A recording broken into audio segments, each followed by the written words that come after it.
MAGFest. Welcome to the Voice Actors Q&A, and that means that we didn't prepare anything today. But I have a question. Okay. Which one of us is Jesus and which one of us is Judas? I think all of us are a little bit of both. Supposed to be pointing or something? That's right. Mike is the closest, I think, to Jesus right here. Yeah, I think so. So later on, we're going to take him out to the river and see if he can walk on some water. Good. Better than hanging him up. No. Well, this is getting off to a great start. A very lovely start here. And we only have 6 microphones for 8 people, so we're going to be passing these around. Just like everybody's doing with the diseases here so far at MAGFest. But before we do that, what we're going to do is we're going to start to the far end down here. We're going to have everybody introduce themselves, tell you a little bit about themselves, and once we get familiar with each other, we're going to go out into the crowd, and each one of you will tell us a bit about yourselves, your social security numbers, and the maiden name of your mother. So, let's start here to the left. All just to be friendly. Hi, everybody. I'm George Ledoux. I'm probably the least known of these people, but I have done a lot of games, all kinds of things. Majesty, MechWarrior, Neverwinter Nights, Dying Light, and soon to be Dying Light 2, and a whole bunch of other things. So that's me. That's a long-lived light. Well, it's gotten better since I started coming here. People are famous this way. Okay. My name is John Patrick Lowry. I am most well known for being Mrs. GLaDOS. I'm the voice of the sniper in Team Fortress 2, the voice of Pudge and Storm Spirit and a whole bunch of people in Dota 2, and a whole lot of other Valve games that only go up to 2 because Gabe Newell is allergic to the number 3. You all know that. And here we go. I actually have my own, thank you. I'd rather not share with you two. I'm Sherry Elliker, and I did about 40 voices on Fallout 3. Star Paladin Cross was one of them, and I was in Morrowind, and a few Star Trek games, and a really, really bad bowling game that I don't know. I have no idea what happened to it, so that's me. And thank you all for being here. Hey everybody, my name is Wes Johnson, and I am known for characters like Sheogorath, Daedric Prince of Madness, and Lucian LeChance, Hermaeus Mora. I may actually dress up as one of my characters here during this event. It will not be Hermaeus Mora. Because I wasn't able to find 5 million eyeballs and tentacles that would allow me to get into an elevator at any given time. Love being out here. Love being here with this panel because we have prepared absolutely nothing. I did bring, this is the first time ever I have brought the staff of Sheogorath with me. And he who wields the staff of Sheogorath will eventually, over time, not only have the power of Sheogorath, but will become Sheogorath. So, no, you can't touch my pole. All right, let's move on. Hi, I'm Jim Ferranda, and I used to write toy commercials, and now I talk funny. So an anime and the occasional, TV commercial, and 18 characters across the Borderlands franchise, if you include the Handsome Jackpot DLC. Most recently, Claptrap.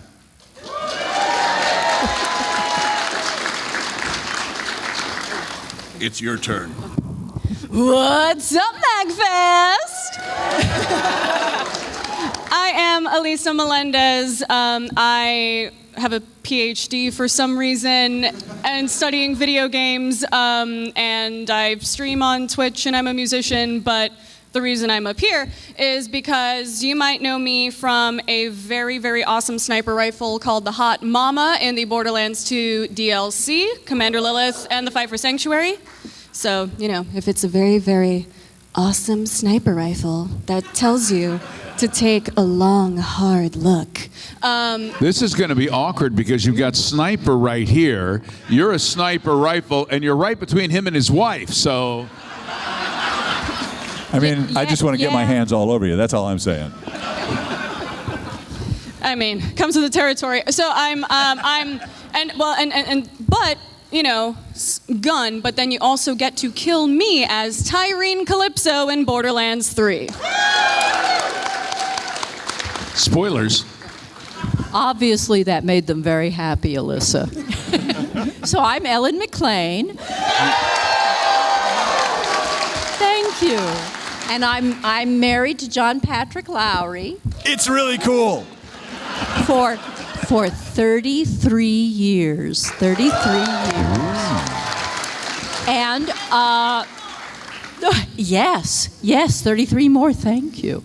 And I'm voice of GLaDOS, voice of the administrator in TF2. I'm Mother and Death Prophet in Dota 2, and I'm Gypsy Danger and Gypsy Avenger in the Pacific Rim films, and I have worked for NASA.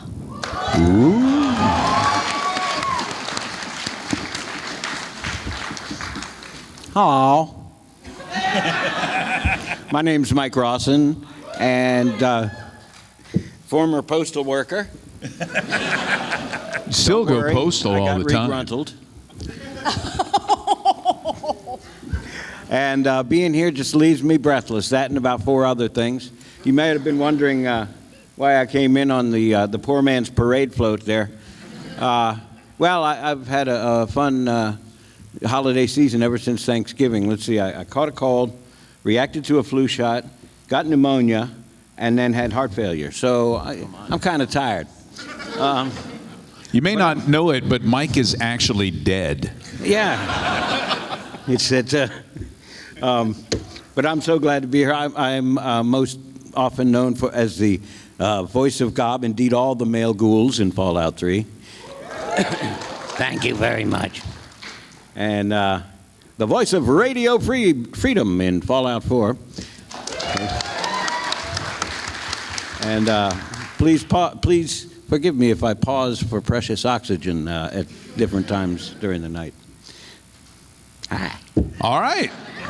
Let's hear it for everybody up here on this panel. This is a big star-studded panel here today. Lots of luminaries to the left and to the right of me. And now is the chance where we're going to open it up to you. So if you have any questions for anybody here at this panel, we don't want to take up too much of your time. Make your way to the microphone in the center.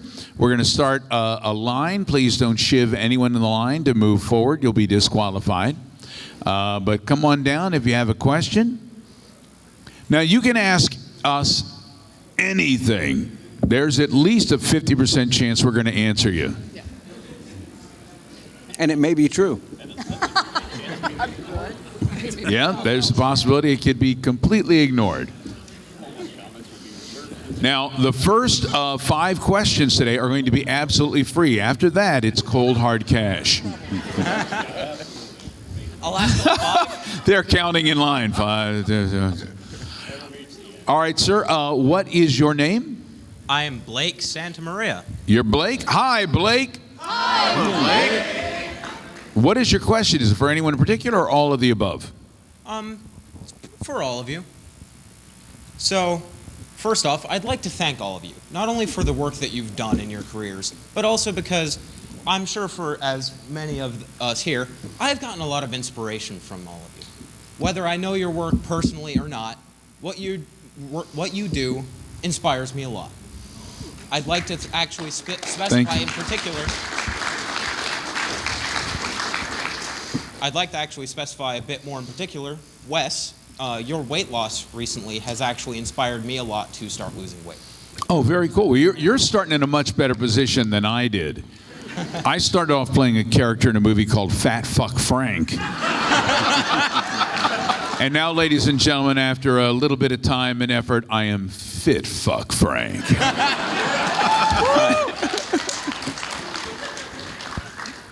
So I'd like to ask all of you, what inspires you? All right. Who wants to start with the inspiration? I will. All right. Beer, mostly. But since you can't really drink while you're doing the voiceover stuff, then it has to be something else. I have no idea what that is, but beer in particular has been a great inspiration throughout my career. Are you inspired more by a lager or by a... Yes, as a matter of fact, I used to do IPAs, but didn't like them anymore. So lagers, yes. Lagers or... Any beer you have, no matter if you have enough of it, eventually it's IPA. Although That's the great thing about drinking beers. If you drink enough of it, you can't remember the names of the various kinds of beer. Guilty as charged.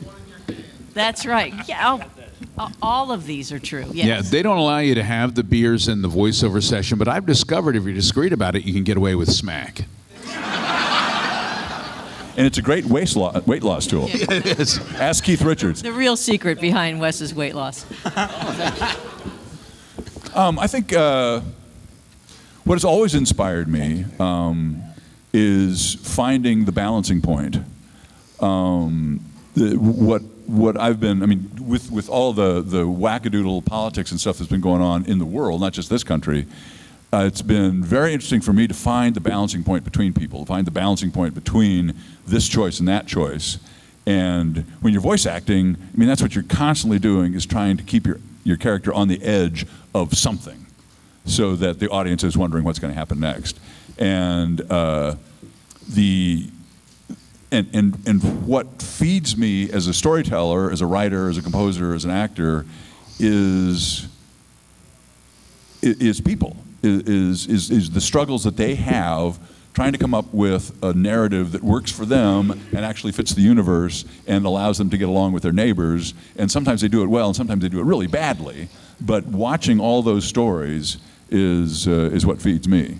And I think all of us agree that coming to fan cons is like a breath of happiness in a world of conflict, because somehow we have, at FanCons, managed to figure out a way for a whole bunch of people to get together and get along with each other in a very tight space.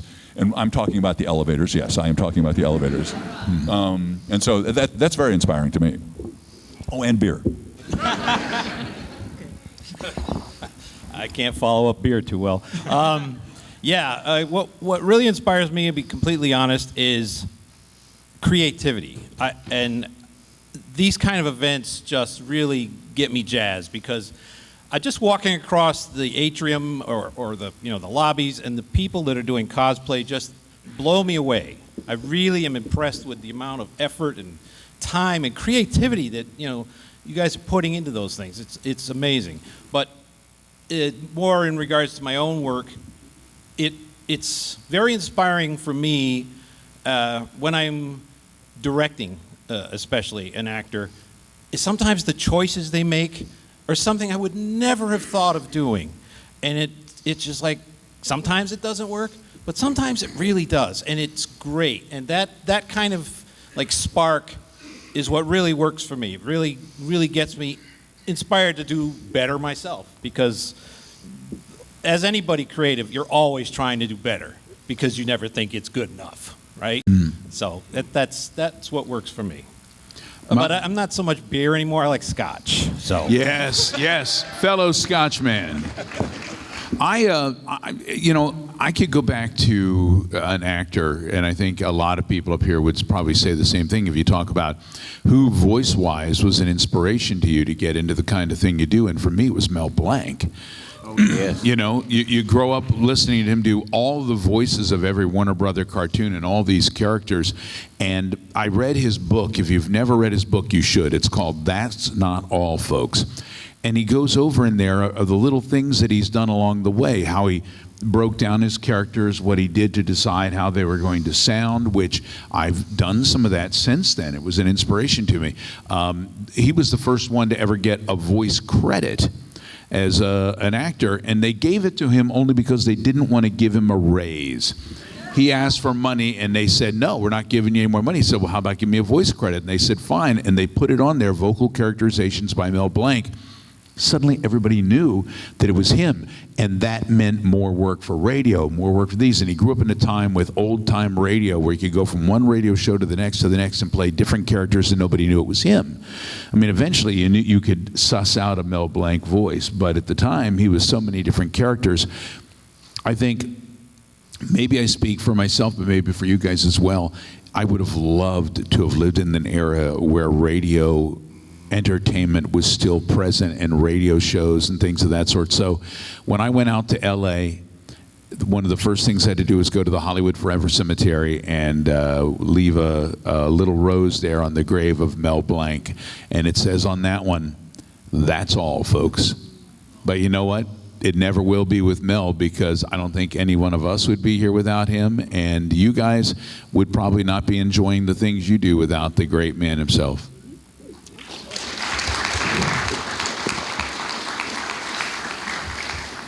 Well, y'all covered a bunch of stuff that I find inspiring as well, but so I'm going to add something else. I'd worked on Gearbox's last game, Battleborn, for about 2.5 years, and about 2 years into that, I got a tour of the new offices from the writer Aaron Lindy, and I'd never actually been to that big of a development house before. And you walk in there, and there's programmers and musicians and sound engineers and artists working on textures, animators, and you're seeing all these people at the top of their game doing the absolute best they can to make this game the best that they can make it. And I called it this kind of Starfleet feeling, where I felt part of some grand creative endeavor, this giant work of art that takes hundreds of people to put together into this one thing.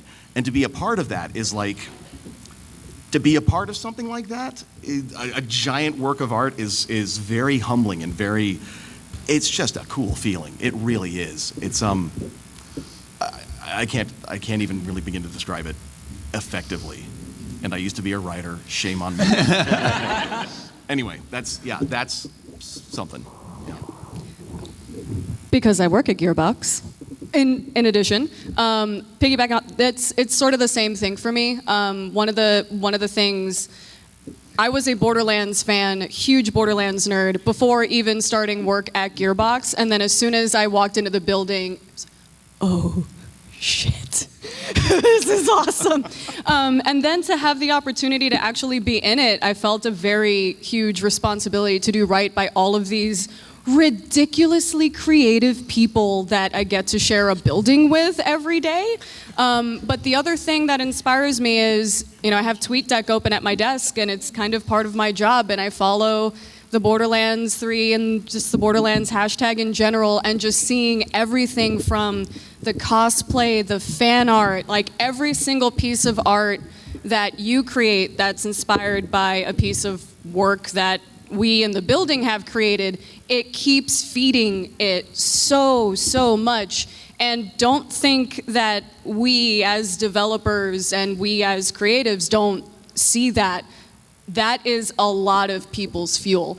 In fact, there are emails that go around when people send fan mail to Gearbox. Randy, our CEO, will sometimes send them to the office and with the subject line, "Why we fight." And it really is an inspiration, and it does come from all of you folks. But also, I don't drink beer. I don't drink alcohol. However, if you do drink Coca-Cola products, I highly suggest you take a Coca-Cola in a glass bottle that's that real sugar, that good glass bottle, real sugar Coke, crack it open. Your freezer might vary, but open it first, put it in the freezer for approximately 10 to 15 minutes, maybe a little more, depending on how cold it was initially when you put it in, and it gets that almost little bit of frozen on the neck, and that first sip is like you're sipping an icy, and there is nothing like it. It is so good, so good. Wow. The one thing about Gearbox that I'm inspired by, that restaurant downstairs. Oh my God. Got a chance to go out there when we were doing the convention out there in Dallas, and it was just, too good. Shameless plug for Nerdvana As Frisco. an okay boomer, I was inspired by Julie Andrews. And interestingly, she's been doing voiceover stuff. What's that movie with the bad guy and all the little, Despicable Me. Despicable Me, and she plays his Russian mother. And I didn't know it was her until the end credits. And it's like, Julie Andrews, you go. So, but the other thing that inspires me now are my students. I feel like they keep me honest. Because as an actor, the main thing you have is your honesty and being yourself and putting yourself into the character that you're developing. And I feel like I have to do it as best as I can because I'm teaching other people how to do it. So my students inspire me. You're going to be doing some of that teaching on Sunday, right? Yes, I am. I 1 believe p.m. that. 1 p.m., yes.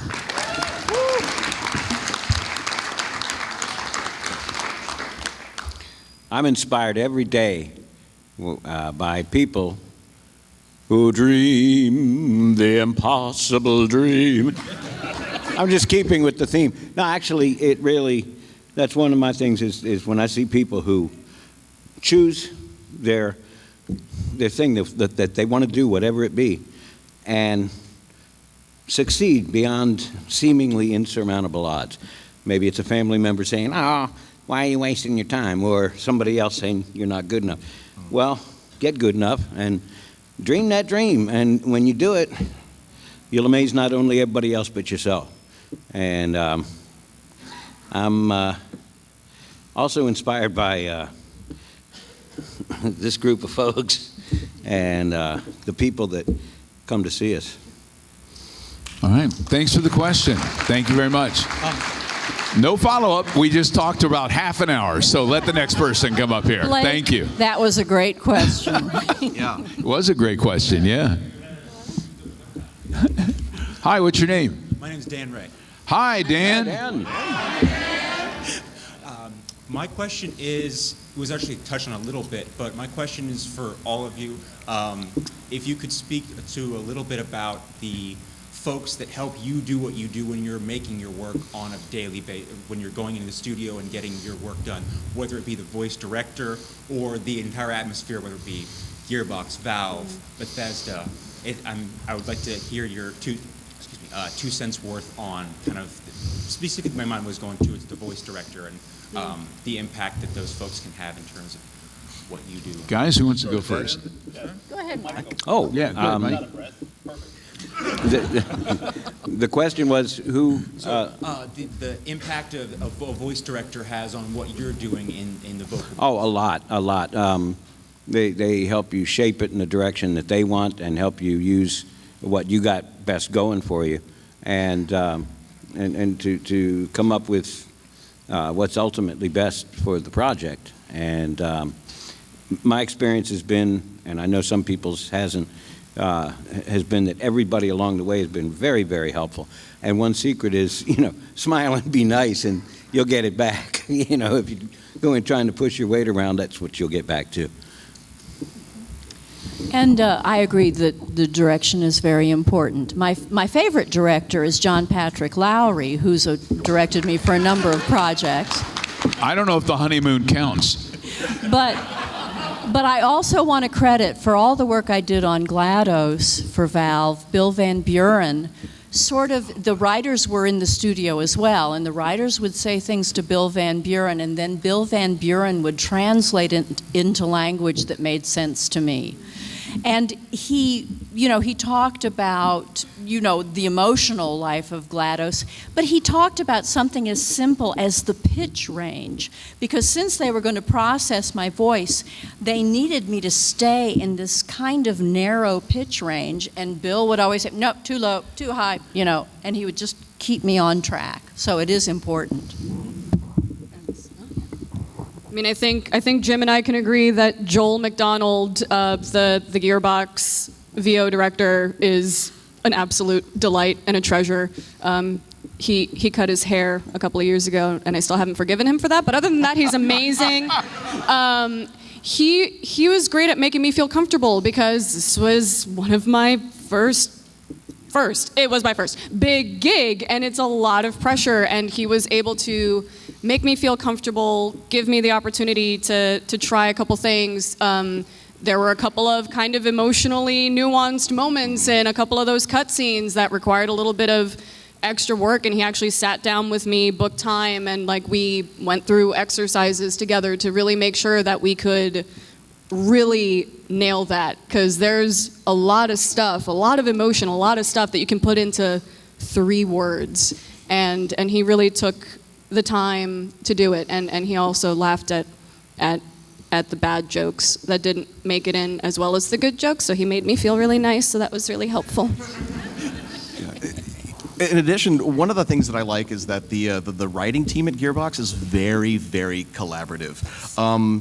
Borderlands was, because there's so much lore that was tied together, there wasn't as much room for ad-libbing stuff to the story, but they let us ad-lib the performance. Oh my God, he let us play so much too, because there is no Miami accent written in the script for Borderlands 3. I just busted it out, and it made Randy Varnell laugh. Yeah. And, you know, I was like, wow, how did you like phase lock the whole moon? Wow, oh. Like, how did you do that? Like, that wasn't written in, but they just let me do that, and I'm like, okay, cool. And I'm still surprised at some of the stuff that makes it in the game. You know, I can sing and dance. It didn't say sing, I just sang, you know, and some guns have an alternate shooting mode. And I thought, because it's a tutorial, and Claptrap is especially, he's more even keel and flat in the beginning because he's teaching people how to play. And then they said afterwards you can just go nuts with him. But it was really nerve-wracking taking over that role. And they gave me time with it. There's sometimes when things are recorded on a schedule, there are some directors that go, okay, next line, can I do it? No, that was great. Just go do another one, and you're kind of stuck with that. But Gearbox lets you take your time. Yeah. And one more thing is that any sort of battle grid, you know, elemental damage. Okay, you've got your cryo, you do that at the end of the session, and you only do one, and then you'll come in again later, because you will kill your voice by doing all that stuff.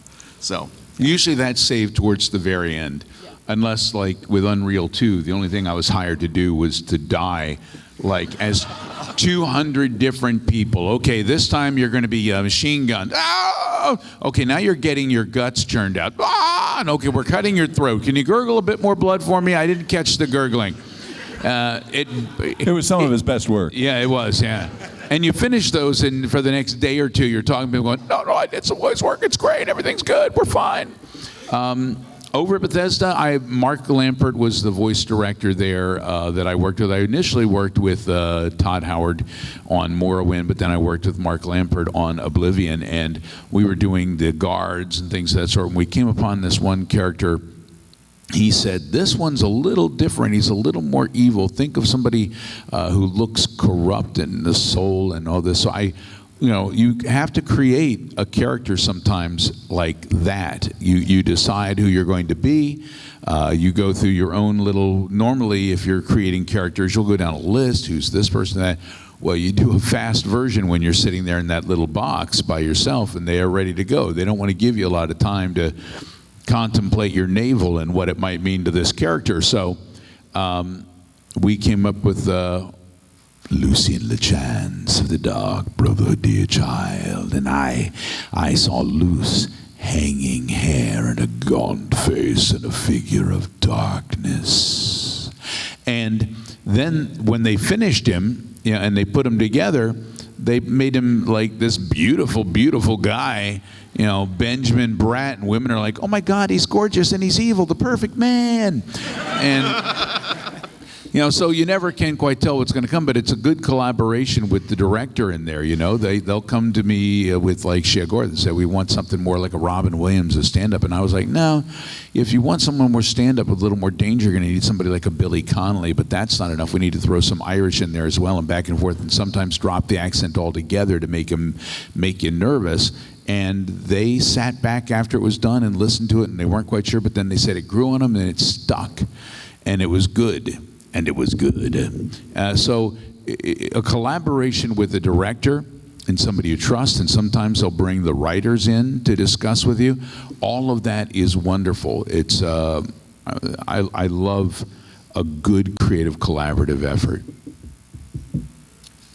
Beer. No, I think that I think that when people say, "What does it take to get into the voiceover business?" and how, what kind of voice do you have to have? And I always tell them, voiceover work is mostly about taking direction. A good voice that's, way back when, it was that super deep voice that you needed, or if you were a female, it had to be this super sultry voice. All that stuff's out the window now. It really doesn't matter. But what matters is the ability to take in very quickly, under pressure, something that someone's telling you to do differently, and be able to do it with, with some level of grace, because you're nervous and you don't want to, mess anything up.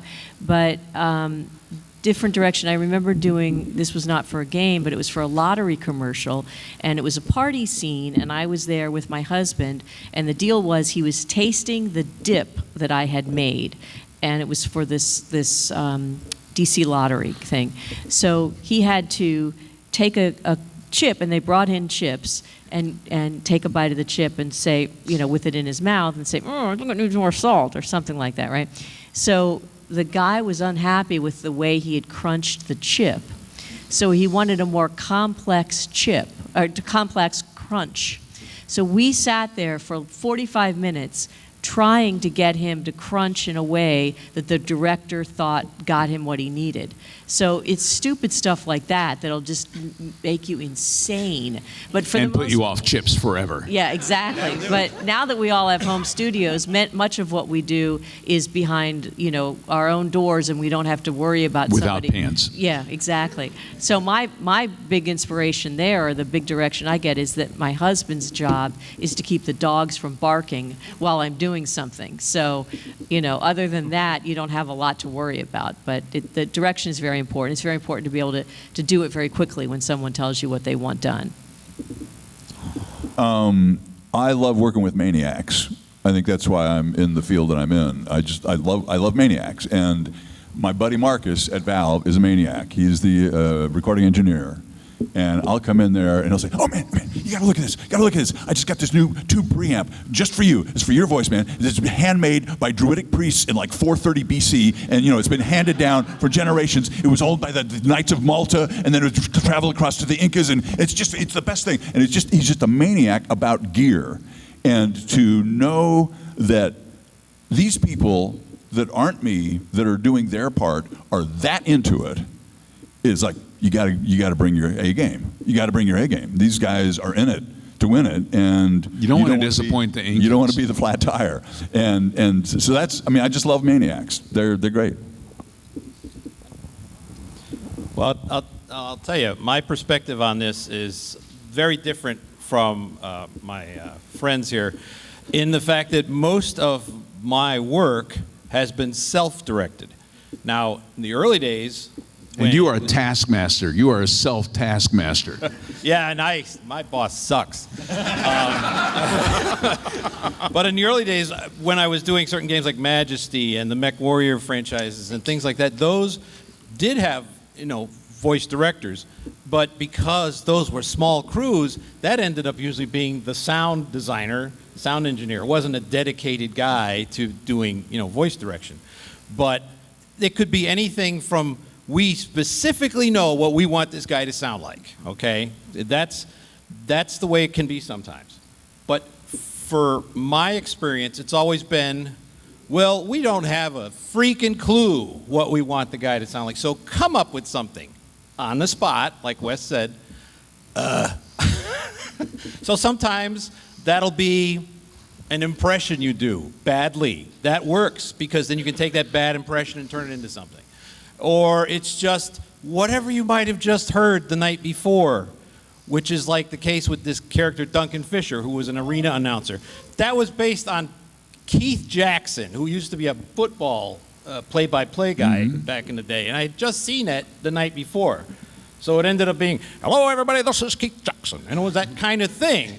And that's sometimes what happens. But now, as a person that directs actors and has to self-direct, it's really important to give an actor a sense of relaxation, comfort, make them feel at ease. That's really important. And then it's really great to see what they can do. And sometimes totally wrong, but sometimes it's really great. And, you know, it's just self-direction is the way a lot of young voice actors are going to be going these days, because it's just the nature of the business.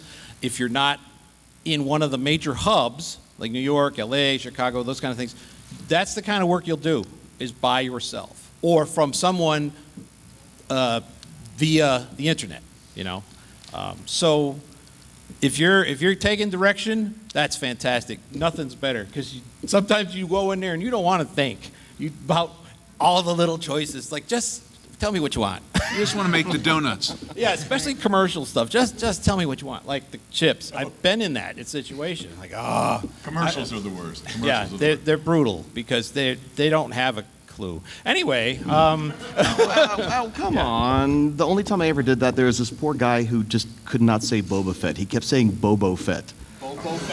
It's a lovely drink. Yeah, it was a Boba Fett helmet that Star Wars came out with, and we did the commercial for it. And this poor guy, so good, so talented, could not say Boba Fett. You could be like Bobo Fett, and just we finally got it.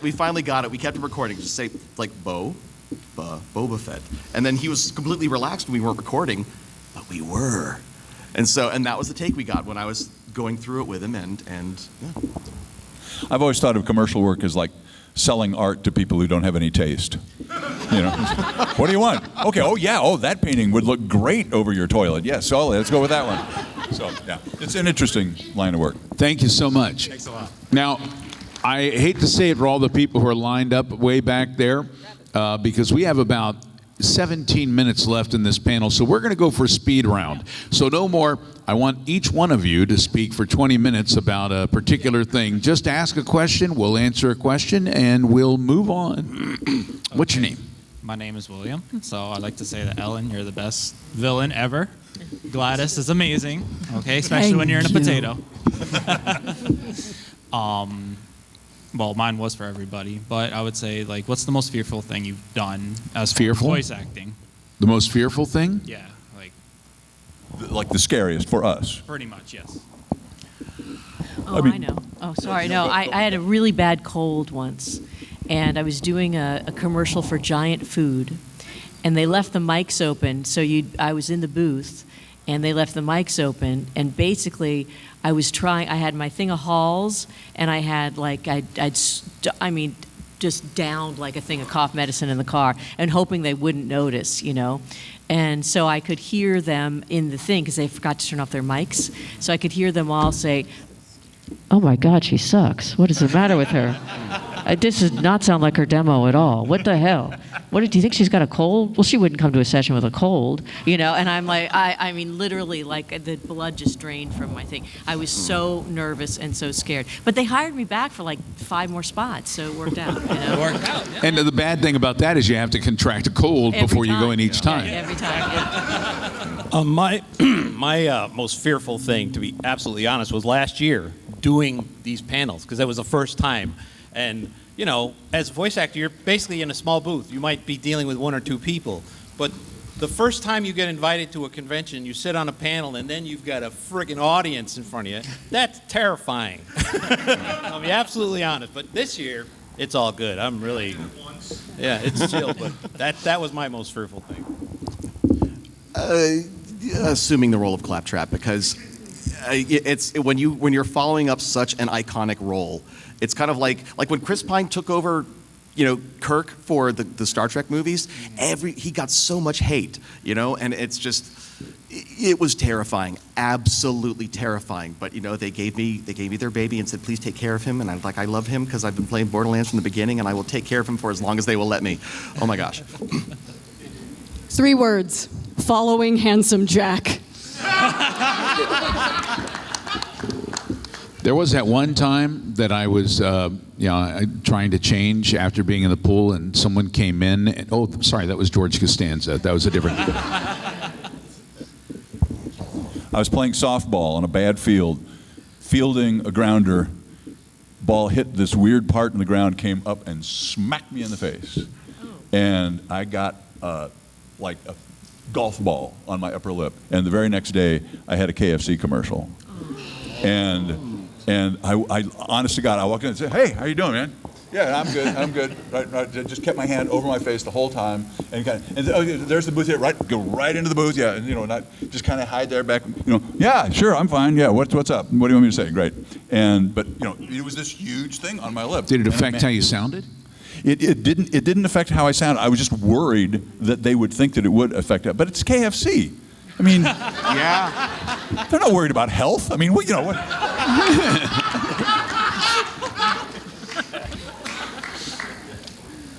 Actually, once I did an episode of Unsolved Mysteries, but I went for an audition a week before, and the casting director called me up, and she's like, "Hello, do you?" I said, "I have a beard. Can I audition with the beard?" She said, "No, you have to shave it." For an audition? Yeah, so I had to shave the beard for an audition. Didn't get the role. And then she calls me up like 4 days later and goes, "Hello, Vest, do you still have your beard?" And I'm like, "No, you made me cut it off." So he said, "We have an audition for this role. They need a beard, and you have like a week and a half to grow a new one." So I tried to grow it in. I got out. They cast me for the role. Went out into this Gettysburg ghost thing out in the middle of Gettysburg in a trailer in the fog at night. And they said, "No, it's not good enough." So they shaved part of the beard off, and they were putting a crepe hair beard on me in the middle of the night. And I couldn't see anything because we're in the middle of a trailer. I don't see it. They do it. We film all night long. I go back in. Finally, I get a chance to look in the mirror. It looks like somebody had glued a dead rat to my face. And I'm like, well, there go all the close-ups. And I was absolutely right. When the episode came on, you'd see they'd cut to us for like a split second. I was like 5 million miles away, and then we're gone. So, yeah, fearful. Okay, thank you very much. What's your name, sir? Hi, I'm Kwee. Hi, Pee-wee. All right, Kwee, but it's okay. Kwee? Kwee. All right, well, I say hi to Kwee, and Pee-wee, if you're out there, hello.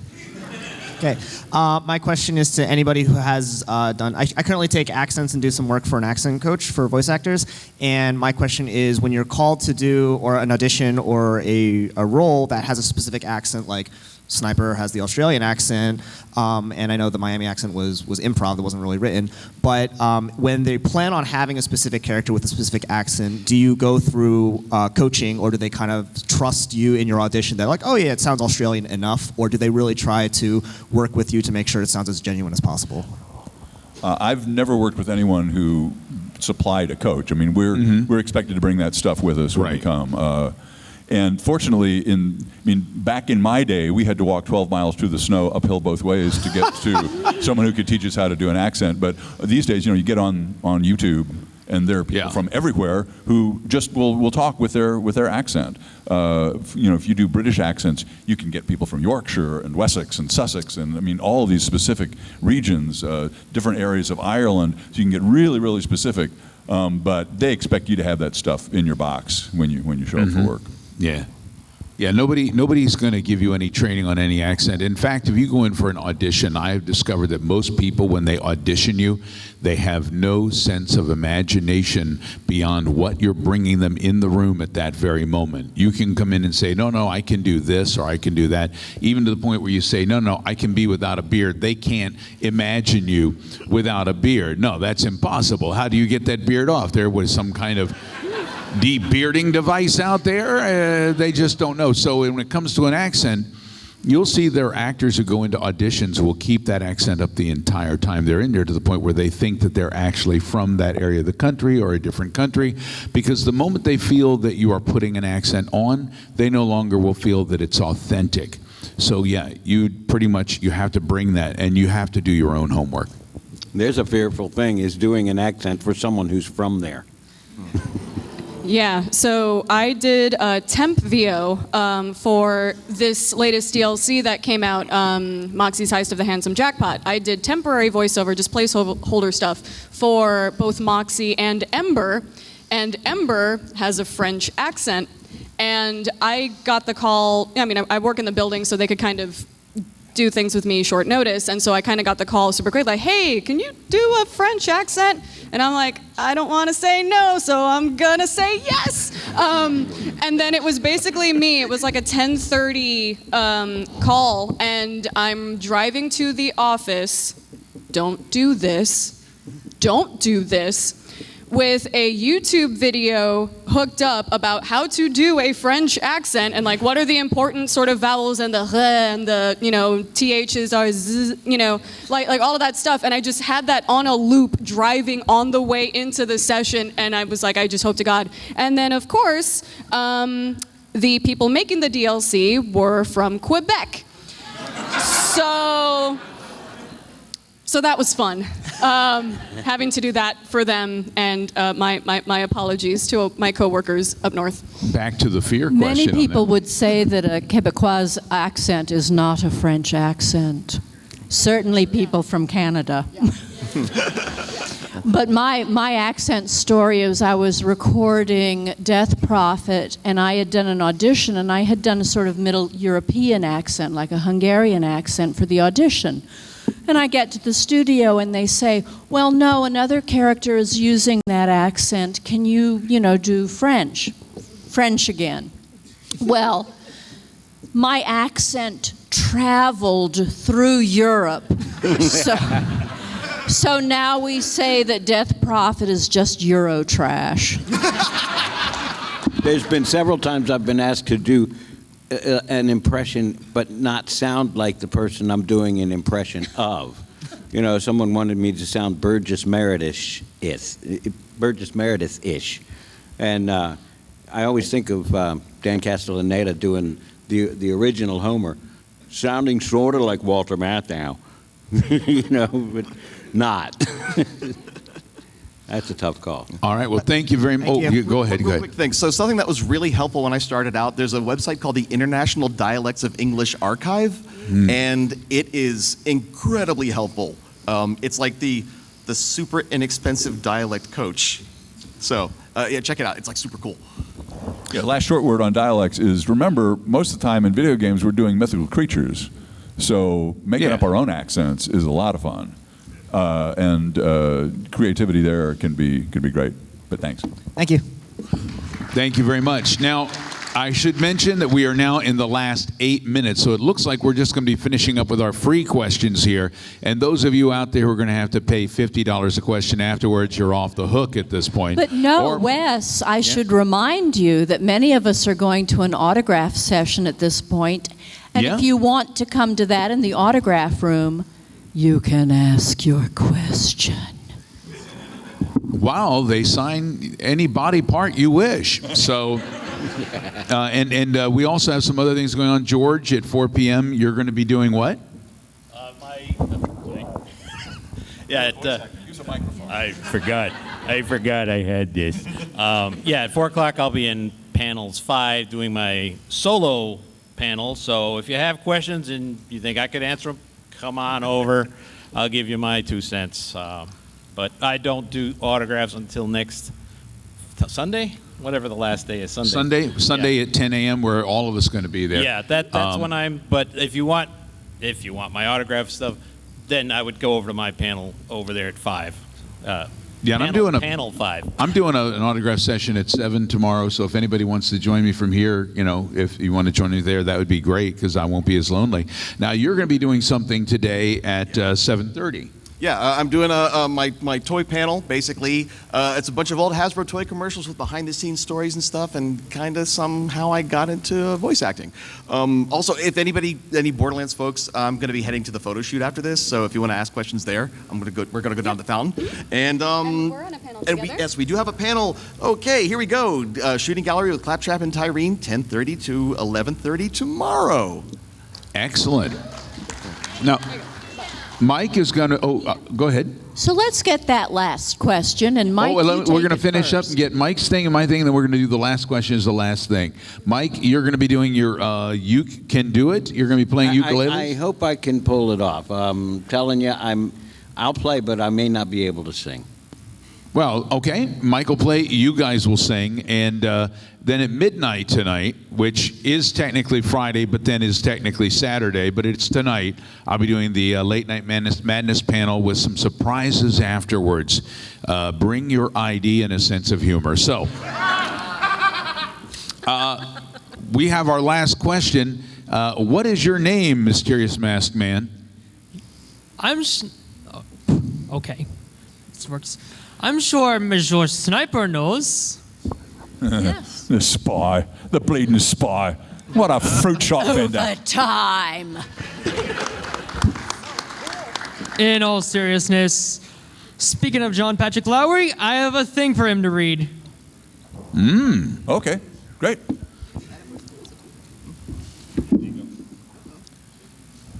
I'll take the role of soldier, you take your flagship. All right, so there are now approximately 2,000 robots in our base, which is a good thing, which is a cool thing. Yeah. Ooh, especially that big one over there. Oh, yeah, that's a big one, you know? I just had an interesting thought. What? Yeah, actually, fuck this. If you like doing that, Many thanks. tomorrow we're going to be doing at 3 p.m. Voice-a-Palooza. That's going to be in panels 1. That's going to go for several hours. We're going to do movies, scripts for movies that you've never heard done this way in character voices. There'll be interaction. You'll be able to write down any phrase you want just like that on a card, and they will be brought to us, and we'll be reading things that we never thought would come out of our mouths. And at the end, we're going to create from your suggestions a brand new video game that will never be heard anywhere else and should never really be heard anywhere at all. So we want to thank each and every one of you. This is going to be a wonderful weekend at MAGFest. We're going to be everywhere. You're going to be everywhere. Please, if you're feeling gassy, do it outside the elevators. Thank you and have a wonderful day.